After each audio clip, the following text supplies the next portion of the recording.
Emerald podcast series. Research that makes a difference.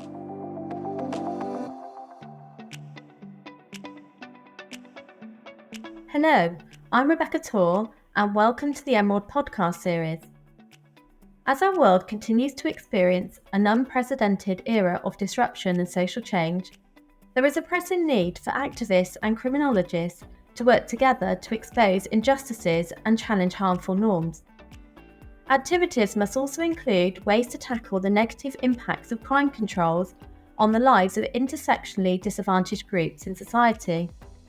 To discuss these issues, I'm joined by three criminology experts based at universities within the UK and Australia.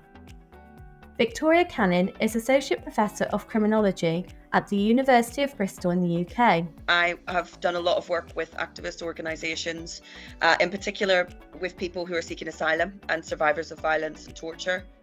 Greg Martin is Associate Professor of Criminology, Law and Society in the School of Social and Political Sciences at the University of Sydney in Australia. I've sort of got a combination of background in sociology, law and criminology.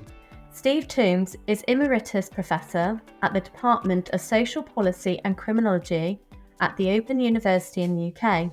I started out life as a sociologist. I was a kind of sociologist of disaster. So my PhD was around Bhopal in 1984, the killing of tens of thousands of Indians. Our conversation focuses on the work of activist criminologists, the barriers they face, and ways they are challenging injustice. During discussions, my guests also highlight their new publication, the Emerald International Handbook of Activist Criminology, which is part of the Emerald Studies in Activist Criminology series. Listen in as we delve into the ideas, stories, and experiences of these visionary researchers who are challenging the status quo and driving meaningful change. Activist criminology, I think in a nutshell, would be criminology which actively engages in addressing harms of criminalisation, harms of injustice, and other aspects of state and corporate abuses in a way that is also works with grassroots organisations, works with also survivors and victims of various abuses and harms, but also, and I think this is really important, is empirically informed criminology. So whenever we recognise and see abuses or injustices, rather than simplistically documenting, about finding solutions to problems and issues. But those problems and issues also do require a kind of, study, empirical research, ethnography, autoethnography, interviews, survey data, etc., to be able to work kind of conducively to come to more like proactive outcomes that are beneficial for affected groups. And so how would you say that criminal justice activism has evolved in recent years? Well, the actual term activist criminology was coined by Joanne Belknap, who is an American academic, in a presidential address that she gave to the American Society of Criminology in 2014. That's my understanding of where the term comes from. She had a fairly sort of generic sort of way of conceiving it as work that's done in social and legal justice beyond academia, essentially. So that can be used, you can run with that and use that in any sorts of ways, really. That then inspired her address. It inspired a couple of years later a special issue of Critical Criminology in 2015, I think that was. And then really it's only with our book series that it's sort of become, I guess, more sort of ossified in a way. So we've got a book series now and the handbook that's attached to that. And the contents of the handbook pretty much at the moment anyway, because it is a burgeoning sort of area, that is a sort of way of thinking about the positioning of activist criminology now and potential ways in which it could develop in the future. But it's a sort of a state of the art, as it were, of what is happening in activist criminology as very broadly conceived at the moment. One of the things that's changed, Greg alluded to, I mentioned Belknap's speech in 2014, the presidential Society speech, where she named activist criminology. And I think I never thought of what I was doing as activist criminology. I was just doing what I did, right? I mean, I was an academic and I was politically involved, and those things just seemed to be natural to me. And I think I can't speak for Greg or Vicky particularly. I know Vicky much more well, but I suspect they would say the same. I mean, they were doing what they did, and this thing then got named. So that's one of the things that's changed. And so now I think you have scholars who do recognise themselves as activist scholars or activist criminologists, or more broadly, activist social scientists. Now, I think that's probably a very positive thing, because it says to other emerging scholars that this is a legitimate thing to do, right? To combine politics and academic work. That's the first thing I'd say. The second thing I'd say, though, which kind of runs somewhat counter to that, is that I think it's, and I can speak from my experience now, not for others. You know, I started out work 40 years ago, right, in academia, almost 40 years ago. And I think it was easier to be an activist scholar then. You know, there were far fewer constraints, measurements, performance targets, pressures as an academic then. I mean, compared to kind of scholars who are starting out now, I think it's really difficult for them to plough their own furrow, to not seek out state-funded work or large research grants, you know, not to kind of worry about that performance measurement in terms of research publications, in terms of teaching rankings. You know, I didn't have any of those things, and I'm very happy to say that. But I know that that's a privilege to be able to say that. So I think it's also harder to be an activist criminologist now, I think, or an activist scholar now, I think, than it was kind of 20, 30, 40 years ago. Can I just add to that? I think it is something that we address in the introduction, actually, is the harms of the neoliberal university and the impact that has on two groups. One is those who are involved in activist criminology and everything else. And also, I think the potential for harming or impacting upon groups that academics work with, for the reason being that, one, you know, there is always a risk of co-option, being co-opted into, you know, ref-related impact agendas, etc., which we have in the UK. That's not an international thing, but we've got the research excellence framework. And then the question becomes, well, what is a legitimate political agenda around activist criminology or activist academia, and what has the potential for exploitation or co-opting into university-based indicator factors, etc.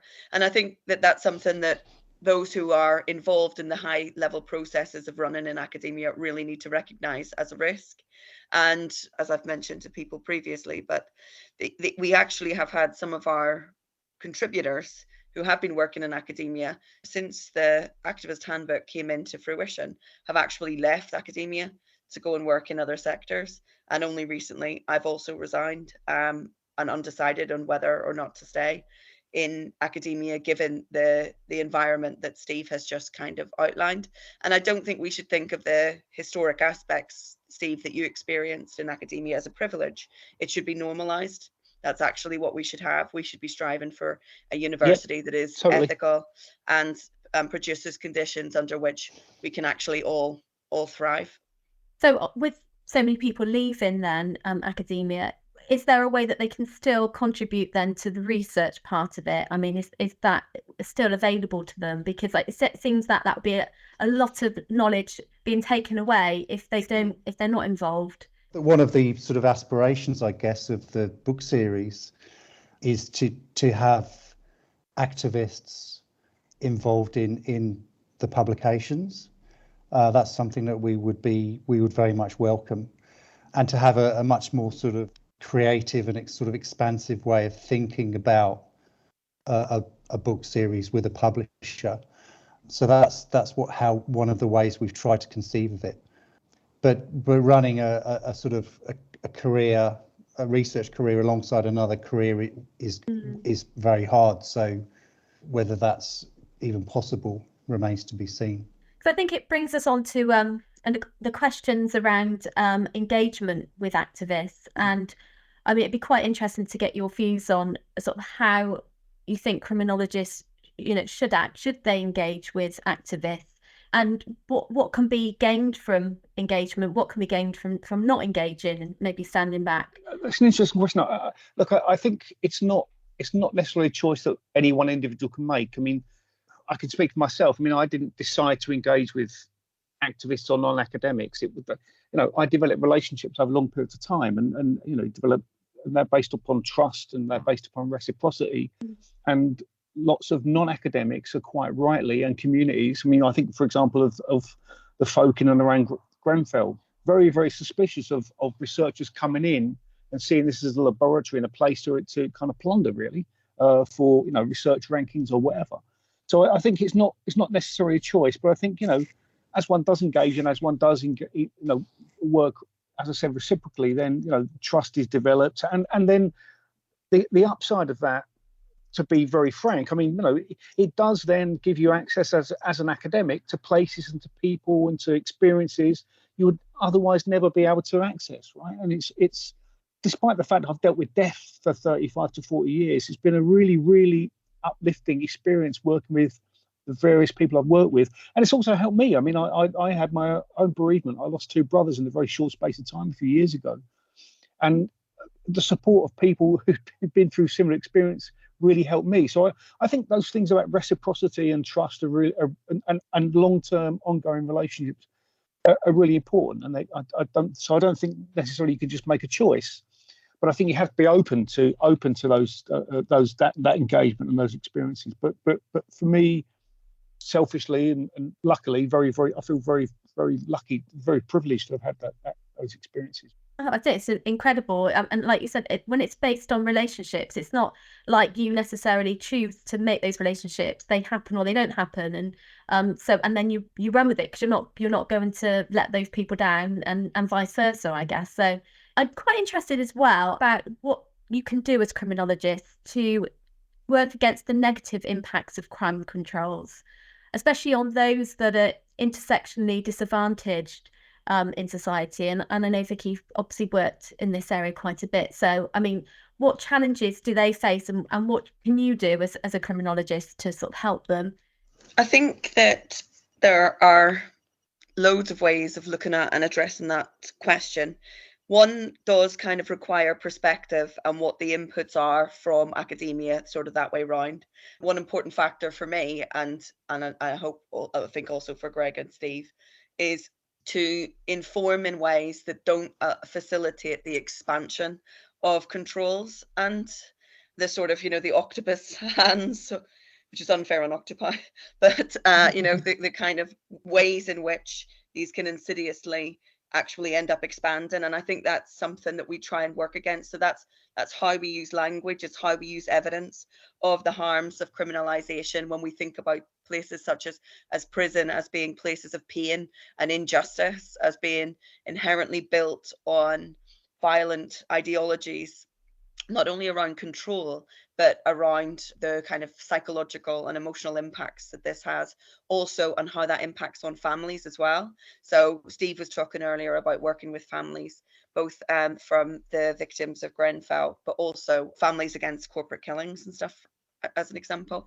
We forget that there are so many people affected by aspects of both criminal justice and broader forms of injustice, as well as corruption, actually, which is facilitated through some of these kind of the ways in which power works through the many facets of criminal justice approaches. And some of those, I think, for me as well, thinking from some of my other perspectives, the problems that causes in net widening, as Stan Cohen would have said, net widening into so many other non-criminal justice arenas. So recognizing things like, the way universities are used to control borders, the way in which social housing facilitates the control of poorer people. I think one of the things is recognizing the expansiveness of those harms and not adding to them. So strangely, one thing activists, criminologists can do is not add to the harms of criminalization and criminal justice by being co-opted into the expansive ways in which they develop. Quite often, people who are affected by injustices have got many of the great answers to how that can be responded to. So I think there's something about academics, rather than, addressing or implementing hypotheses, is listening first and then responding. And that's something that I've been doing. I mean, for example, I recently finished a book called Torture and Torturous Violence, and I worked both with survivors of torturous violence and other forms of sexualized and domestic abuse. But also, before I published the book, I went out to many of the people involved in the processes, lawyers, social workers, survivors, and asked them if I was on the right tracks. Am I making sense? Rather than just, well, here's what I think. I actually consulted with people who were both experientially and professionally involved in the process. So I think a conversation and reciprocal relationships and discussions between invited parties is really important, actually.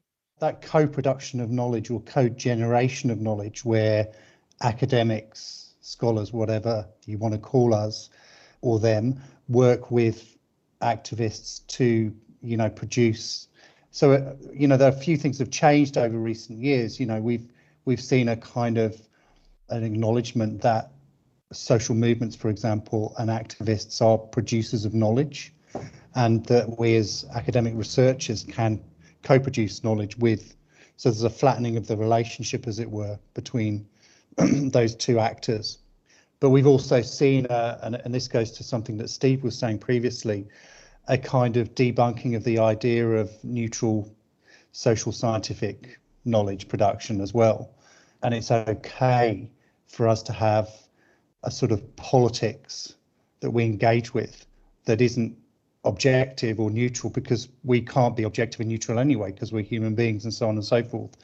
So there's a couple of things going on there which are broader kind of trends and developments in the philosophy of the social sciences, I guess, that activist criminology plugs into. One of the charges of those against those of us who kind of take sides, so to speak, or would call ourselves or be called activist criminologists, is that we're not being kind of neutral, we're not being value free, we're not taking the kind of the being objective and so on, which are kind of key claims in certain traditions of social science. But of course, the folks who aren't activist criminologists, the folks who are taking money from the state, they're not being neutral either. But nobody ever questions their independence, their neutrality, their value freedom. So I would always kind of lob that charge back at those who would lob it at me or us. And the second thing to say is quite different, which is that my experience is not all the people I've worked with over the years, but of working with those bereaved by corporate or state killings. As criminologists, we tend to think the answers to a violation, including a death, lie in the criminal law. Right? That's where accountability is found, because that's kind of what we do. Right? That's our discipline. And of course, some families, some individuals, some households do want criminal justice responses to the loss of a loved one. Right? But what they mostly want, in my experience, is some form of systemic change or other families or other households or other individuals in that same situation. So they want accountability, which means prevention. They don't want accountability, which means punishment. And that's a really instructive lesson for us as criminologists, which I think we learn through I've certainly learned through my engagement with those who've been bereaved by state and corporate killings. That's where the activism part of the criminology thing comes in, because social movements and activism is about not only recognizing, diagnosing a problem or an issue or an injustice or whatever, but trying to bring about some kind of change, systemic change. And that's where the activist stuff comes. I mean, in many ways, activist criminology is a species of critical criminology in the sense that it diagnoses the harms, as Vicky was talking about, the harms that are done by corporations, the harms that are perpetrated by the state, and so on and so forth. But the added aspect of that is the activist side to things, where things are in need of change, and that's where the activism comes in. I've written and been involved in many projects around borders and the harms of borders, deaths of borders, social, the impacts of poor social housing, etc. I didn't wake up one day just coming to conclusions that these were just, oh, here's some problems and I'll just kind of relay these because now I've got a bee in my bonnet about borders. I interviewed more than 100 practitioners. I spent hundreds and hundreds of hours of people seeking asylum. As I wrote in the gendered harm book, I've been in asylum housing, I've been in initial accommodation in immigration detention centres, many spaces which the same objective actors, including policymakers who implement decisions around some of these spaces, have never been. When I was writing at the time, Theresa May was Home Secretary. Theresa May had never been to asylum housing. So subsequently, the idea that there is not a process by which these conclusions are made actually undermines the significance of the research, the ethnographies, the lived experience of the many people that we've worked with to come to rational, reasonable, well analyzed concerns and conclusions about the structural, violences that are so deeply embedded in so many of people's everyday lives. So actually, quite often you're going to find the people who have most access to recognizing the realities of situations are those who are most easily ignored by saying, oh, well, you can't be objective. And that's where this myth of, value neutrality and objective academia can just be kind of, addressed and quashed, to be honest. Part of the critique of the law and part of the critique of the criminal justice system is that the law is neutral. That's the critique. The critique is that the law isn't neutral. The law is made, invented, created by certain people for certain interests and so on and so forth. The criminal law is not objective. It's a certain set of laws that are put in place on the statute books for certain purposes. And one of the other things, and Vic and Steve can talk about this a bit more because they've written a book on it, is that we're interested as critical criminologists and activist criminologists in things that aren't defined as crimes, things that are harmful, things that are harms, not just crimes. So it's a much more broad and expansive view and understanding of what's going on beyond the criminal justice system. And I think Vic kind of touched on this where she talked about all of the various injustices that the activist criminology wants to touch upon. I would add to that requires, there is a distinction between a semiological lens, though, and the criminological lens, and that's what we discuss in the introduction, I think in some depth, is that this book and these kinds of approaches are addressing the expansive ways that criminal justice, criminalization, and those harms of those systems go through. There are many other things that are irrelevant or unrelated to criminology because they're semiological, because they don't relate to the law, they don't relate to transgressions or criminalization. That's a kind of separate thing that we would look at, the kinds of harms of social housing that impacts people's breathing, for example. This is quite often far removed and never ends up in kind of criminal justice cases. An example I really think is important right now is that actually through these processes, which are silencing processes around objectivity and value neutrality, the term activist can often be used to undermine actually really relevant and important actions. And only last week, as I was at the British Society of Criminology, as it happened, the Rwanda flights, the idea to deport people to Rwanda, had been by Priti Patel called activist lawyers. So those who were involved in the process, these were activist lawyers. They were getting in the way of, the best objectives of the British government. And in fact, they were able to overturn at the Court of Appeal last week the process of outsourcing to Rwanda, to deporting people to Rwanda as a third country. And actually, what you could really see very clearly there was these activist lawyers, in inverted commas, were dedicated professionals who were doing their job in upholding the law against actually what was a corrupt decision-making process by the state who would otherwise have been acting unlawfully. So I think it's also important to say that this kind of term activist is often used to deride actions, which in fact, in the conclusionary phases, can actually be upholding the law against the state's own criminal actions. And in fact, activists are criminalised increasingly.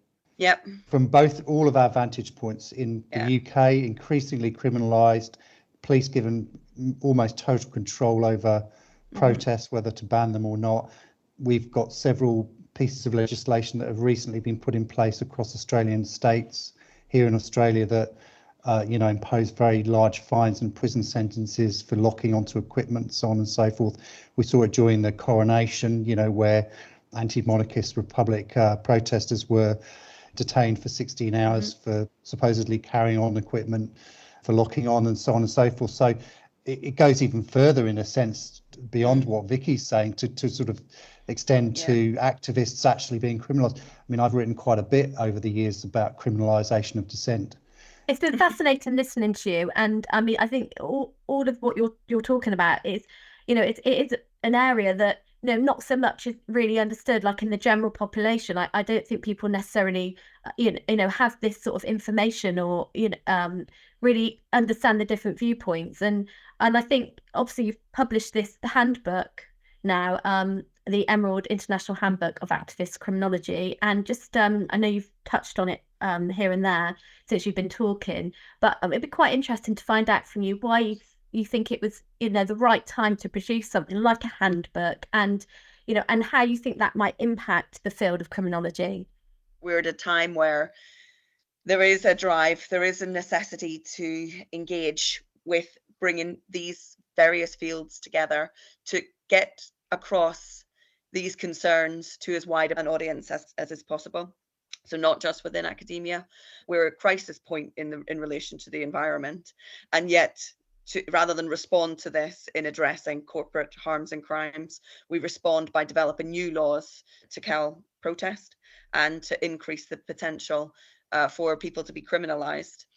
So this is happening around us now. We're seeing where it is more problematic to save lives at sea and be criminalised for stopping people drowning in the Mediterranean than allowing more than 24,000 people to drown in the Mediterranean since 2014. So, whenever you've got such a contrast between what the serious issues are and who is actually criminalised for trying to respond to these ethically and actually, I would say, morally, then that is the time to engage in thinking about how academia can use its force, how criminology can use its force to make shifts for the positive. The handbook is part of a bigger series, and it might be quite interesting to find out what your aims are for that series and hope it achieves. We've got one book already in the series, and we're always looking for others.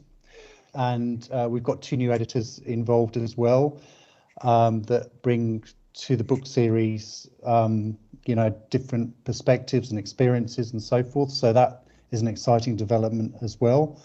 It's exciting and it's reasonably new, but hopefully the handbook will provide some inspiration for people who are interested in this area. They can have a look at it and think, well, maybe my research, my PhD research or whatever, plugs into that, and submit a proposal and we can take it from there. What I would say is if I had a hope for the series, following on what Greg's just said, it would be seen as a place which would publish books that other series wouldn't publish. So I think it's it publishes kind of a bit of stuff from the margins, but not just, but it's a home for things that otherwise might not find a home. And if it achieves that, which I'm sure it will, then I'm really happy to have been a part of its kind of genesis. Fabulous. That's a wonderful hope, and I think it's a really exciting series, and it's quite varied, and you've got a lot of different perspectives and some conflicting ones, and I think it all adds to the interest and challenging each other. And I guess when we think of activist criminology, it's sort of looking at how it can make a difference to injustice in the future. And I guess my last question to you is, what's next for activist criminology? How do you see it evolving in the future, and what can it really do to challenge injustice? I think that what already exists to a degree shouldn't be undermined there. Coordinate the European Group for the Study of Deviance and Social Control, for example, been lucky enough to meet so many people engaged in unbelievable grassroots work.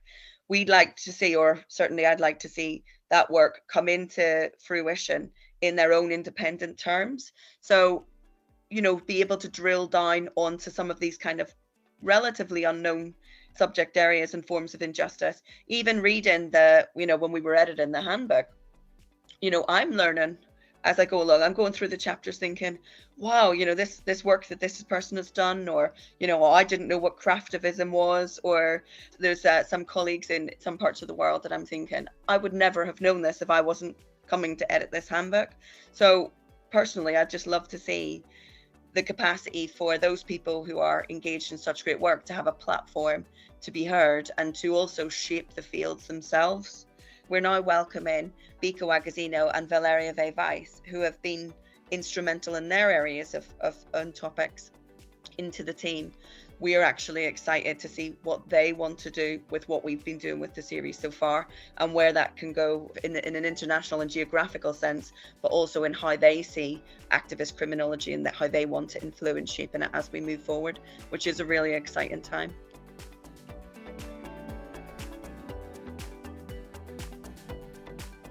Thank you for listening to our episode on activist criminology.